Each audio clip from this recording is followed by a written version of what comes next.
તલોદ તાલુકા વિસ્તારમાં આવેલા હરસોલ પ્રાંતિજ રોડ ઉપર ખોડિયાલ હોટલની સામે ગઈકાલે બપોરે કપિરાજને કોઈ અજાણ્યા વાહન ચાલકે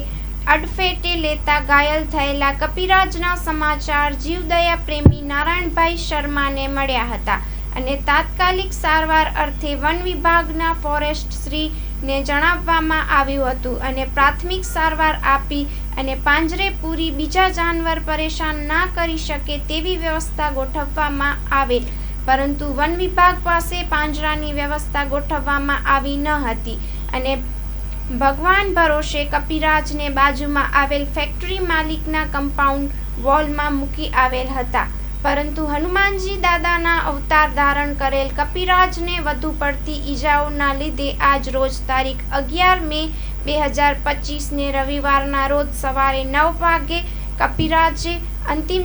શ્વાસ લીધા હતા અને તાત્કાલિક જીવદયા પ્રેમી નારાયણભાઈ શર્મા અને તેમના સાથી મિત્રો તથા તલોદ તાલુકાના ભારતીય કિસાન સંઘ સમિતિના પ્રમુખશ્રી સાથે મળીને ફેક્ટરીના કમ્પાઉન્ડની અંદર તેમના શ્રમિક મજૂરોની મદદથી આશરે 4 બાય 4ના માપસર 3 ફૂટ ઊંડો ખાડો ખોદી કપિરાજને શાસ્ત્રોક્ત વિધિ અનુસાર ફૂલહારથી સ્વાગત કર્યું હતું અને દફનાવવામાં આવ્યા હતા અને ચારે દિશામાં અગરબત્તીના ધૂપ વડે અને 10 કિલો મીઠું તેમજ સ્મશાનમાં થતી બધી જ વિધિવત રીતે કપિરાજને દફનાવવામાં આવ્યા હતા. Report by Dilip Parmar, Talod, Sabarkantha.